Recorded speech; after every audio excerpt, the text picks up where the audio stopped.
नमस्कार, मैं रवीश कुमार। ईडी पर संदेह तो विपक्ष कब से कर रहा है, मगर अब सुप्रीम कोर्ट को भी इस जांच एजेंसी की निष्पक्षता पर संदेह होने लगा है। दिल्ली शराब घोटाले में संजय सिंह, मनीष सिसोदिया और अब के कविता को जमानत देते समय सुप्रीम कोर्ट ने ईडी को लेकर जो कहा है, इसके बाद इस जांच एजेंसी की क्या साख रह जाती है। कोर्ट की यह टिप्पणी केवल ईडी तक सीमित नहीं है, बल्कि प्रधानमंत्री मोदी पर भी है, जो अक्सर इन एजेंसियों का पवित्रता की हद तक बचाव करते हैं।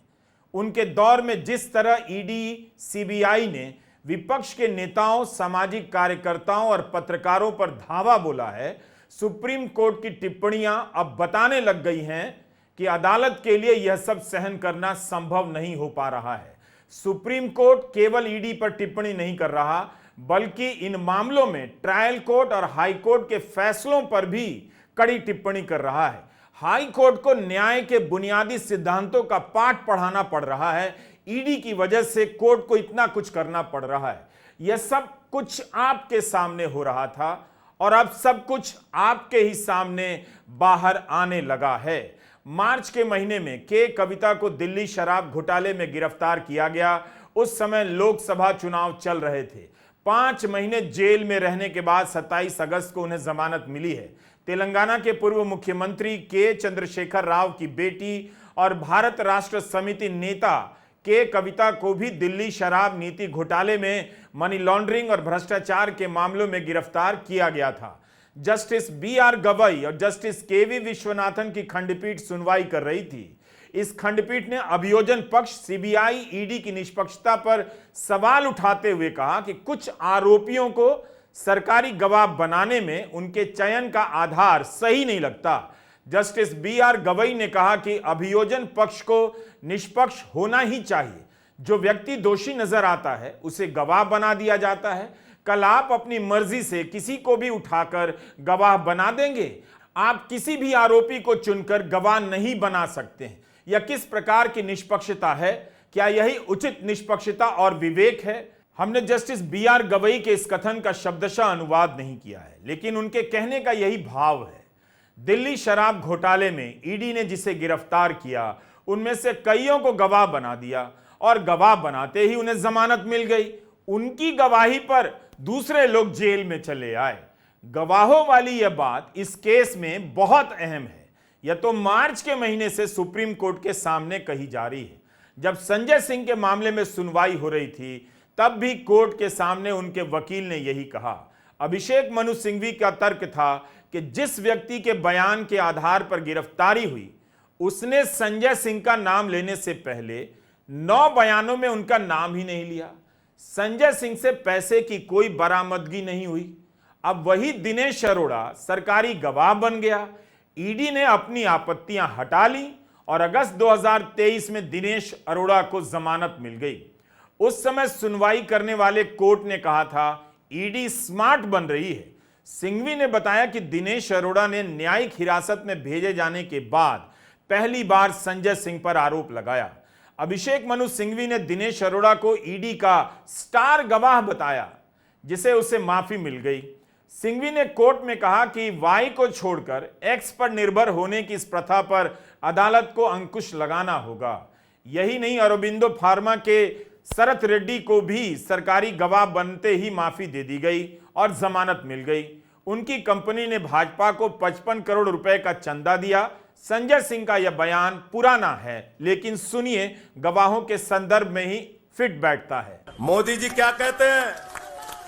मोदी जी कहते हैं भ्रष्टाचारियों को छोड़ूंगा नहीं, भ्रष्टाचारियों को छोड़ूंगा नहीं, भ्रष्टाचारियों को छोड़ूंगा नहीं। पूरब से लेके पश्चिम तक, उत्तर से लेके दक्षिण तक जितने भ्रष्टाचारी हैं सबको भाजपा में शामिल करूंगा। गलत तो नहीं कह रहा भाई? गलत तो नहीं कह रहा? भारतीय जनता पार्टी सर से लेके पांव तक शराब घोटाले में डूबी हुई है, याद रखना। 55 करोड़ रुपए की रिश्वत खुलेआम खाई है। किससे खाई है? किससे खाई है? शरद रेड्डी से शराब के कारोबारी से, और उसके बारे में लिखा गया किंग पिन। तो भाजपाई पहुंचे, बोले रिश्वत देनी है। उसने कहा मैं तो किंग पिन हूं। तो उसने कहा 55 करोड़ का पिन गाड़ो, हम तुम्हें किंग बना देंगे। उसने 55 करोड़ का पिन गाड़ा। भाजपाइयों ने गड्डी गिनना शुरू किया, उसको कहा तुम तो किंग हो, किंग हो, किंग हो, शरद रेड्डी जिंदाबाद। तो शराब घोटाला किया है, किसने किया है? किसने किया है? किसने किया है? किसने किया है? भाजपाइयों ने किया है। तो संजय सिंह, मनीष सिसोदिया और के कविता, इन तीनों की जमानत में कई बातों की समानता है। कोर्ट ने कहा कई महीने हो गए, चार्जशीट दायर हो चुकी है और मुकदमा लंबा चलने वाला है, इसलिए अब जेल में रखने का औचित्य नहीं। Additional solicitor general SV Raju ने कुछ देर के बाद बहस करना बंद कर दिया। कहा वे निर्देश लेना चाहते हैं, मगर खंडपीठ ने सुनवाई स्थगित करने से इनकार कर दिया और आदेश लिखवाना शुरू कर दिया। खंडपीठ ने कहा कि जांच पूरी हो चुकी है, सीबीआई, ईडी ने आरोप पत्र दायर कर दिया है और अब उनसे हिरासत में पूछताछ की जरूरत नहीं है। यही नहीं, दोनों मामलों में मुकदमे जल्द ही पूरे होने की संभावना नहीं है, क्योंकि लगभग 493 गवाहों की जांच की जानी है और दस्तावेजी साक्ष्य लगभग 50,000 पन्नों के हैं। एक सवाल है कि इन मामलों में हाई कोर्ट या ट्रायल कोर्ट से जमानत क्यों नहीं मिल रही है? क्यों बार बार सुप्रीम कोर्ट आना पड़ रहा है? मनीष सिसोदिया को जमानत देते हुए जस्टिस BR गवई और जस्टिस KV विश्वनाथन की खंडपीठ ने इसका जवाब दिया। जस्टिस गवई ने कहा सवाल है कि क्या ट्रायल कोर्ट और हाई कोर्ट ने इस बात पर विचार किया है कि ट्रायल में देरी हो रही है? हमारी नजर में इसे अनदेखा किया गया है। यह कितनी महत्वपूर्ण बात है। कोर्ट ने कहा कि हमने महसूस किया है जमानत देने के मामलों में निचली अदालतें सेफ खेल रही हैं। ओपन एंड शट मामलों में भी जमानत देने के नियम की कई बार पालना नहीं होती। इसके चलते सर्वोच्च न्यायालय के पास जमानत याचिकाओं का ढेर लग जा रहा है। समय आ गया है कि ट्रायल कोर्ट और हाई कोर्ट समझे कि जमानत नियम है और जेल अपवाद। 27 अगस्त को जस्टिस गवई और जस्टिस विश्वनाथन की बेंच ने हाई कोर्ट के फैसले पर फिर से टिप्पणी की। खंडपीठ ने आगे कहा कि PMLA की धारा 45A का प्रावधान महिला को जमानत के मामले में विशेष विचार का अधिकार देता है। कोर्ट ने दिल्ली हाई कोर्ट की इस टिप्पणी की आलोचना की कि PMLA एक्ट की धारा 4 के प्रावधान उच्च स्तर की महिलाओं पर लागू नहीं होते। सुप्रीम कोर्ट ने कहा यह न्यायालय चेतावनी देता है कि न्यायालयों को ऐसे मामलों पर निर्णय लेते समय न्यायिक रूप से विवेक का प्रयोग करना चाहिए। न्यायालय यह नहीं कहता कि केवल इसलिए कि कोई महिला अच्छी तरह शिक्षित है या परिष्कृत है या संसद सदस्य है या विधान परिषद की सदस्य है, उसे PMLA एक्ट की धारा 45 के प्रावधान का लाभ नहीं मिल सकता। हम पाते हैं कि एकल पीठ ने पूरी तरह से गलत दिशा में कदम उठाया है। हाई कोर्ट की कितनी सख्त आलोचना है। देखिए ईडी के कारण क्या हो रहा है। सुप्रीम कोर्ट ईडी की आलोचना कर रहा है, प्रधानमंत्री ईडी का बचाव करते हैं, लेकिन ईडी के कारण हाई कोर्ट और ट्रायल कोर्ट की भी आलोचना सुप्रीम कोर्ट कर रहा है। यह कोई साधारण टिप्पणी नहीं है हाई कोर्ट में किस तरह से फैसले हो रहे हैं। आखिर बार बार कहने के बाद भी सुप्रीम कोर्ट का यह संदेश ट्रायल कोर्ट और हाई कोर्ट तक क्यों नहीं पहुंच रहा है? मनीष सिसोदिया के केस में भी हाई कोर्ट की आलोचना और के कविता के केस में भी होती है। 27 अगस्त को सुप्रीम कोर्ट में इस पर भी बहस हुई कि फोन रिकॉर्ड मिटाना क्या अपने आप में किसी अपराध का सबूत माना जा सकता है। ईडी और सीबीआई की ओर से वकील additional solicitor general SV Raju ने के कविता की जमानत का विरोध करते हुए अदालत में कहा कि जब उन्हें पूछताछ के लिए समन भेजा गया तो उनके फोन रिकॉर्ड गायब पाए गए। हालांकि इस पर बचाव पक्ष के वकील यानी के कविता के वकील मुकुल रोहतगी का कहना था कि फोन समन किए जाने से 4 महीने पहले बदल दिया गया था। जस्टिस विश्वनाथन ने तब टिप्पणी की कि फोन बहुत निजी चीज है, क्या कोई किसी के भी साथ इसे साझा कर लेगा? लोग मैसेज डिलीट करते रहते हैं। मुझे आदत है ग्रुप मैसेज डिलीट करने की। स्कूल और कॉलेज के ग्रुपों में कितने मैसेज आते हैं, सामान्य व्यवहार है ये तो।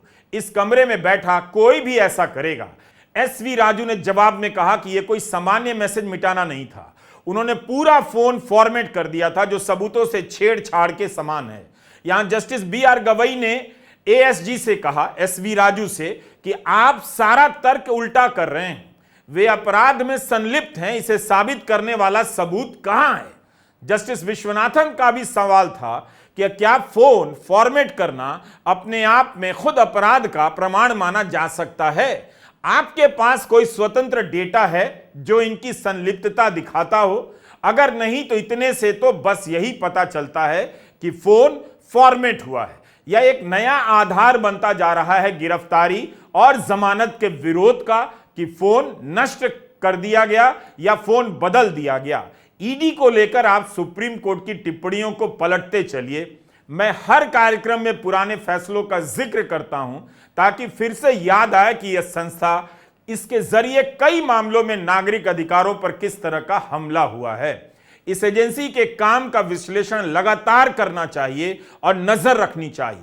झारखंड के मुख्यमंत्री हेमंत सोरेन को 5 महीने बाद जमानत मिली तो झारखंड हाईकोर्ट ने कहा कोई ठोस सबूत नहीं। इन मामलों में ईडी की आलोचना मोदी सरकार की भी आलोचना है। हर बार प्रधानमंत्री मोदी ने ईडी का बचाव किया है, इसके बाद भी सुप्रीम कोर्ट की टिप्पणियां उजागर कर देती हैं कि इस एजेंसी का किस तरह से इस्तेमाल हो रहा है या इसका काम कैसा है। छत्तीसगढ़ के राशन घोटाला को लेकर सुप्रीम कोर्ट के जस्टिस ASO का और जस्टिस ऑगस्टिन जॉर्ज मसीह की बेंच ने ईडी की खूब आलोचना की और कहा कि ईडी 4 साल से जांच ही कर रही है, ट्रायल शुरू नहीं हुई। के कविता के केस में भी उनके वकील मुकुल रोहतगी ने यही कहा कि कविता से कुछ भी बरामद नहीं हुआ, मनीष सिसोदिया से भी कुछ भी बरामद नहीं हुआ, संजय सिंह से भी कुछ भी बरामद नहीं हुआ, लेकिन ये लोग 17 महीने, 7 महीने और 5 महीने तक जेल में रहे। मुकुल रोहतगी ने कहा कि यह आरोप पूरी तरह से गलत है कि उन्होंने किसी गवाह को धमकाया है।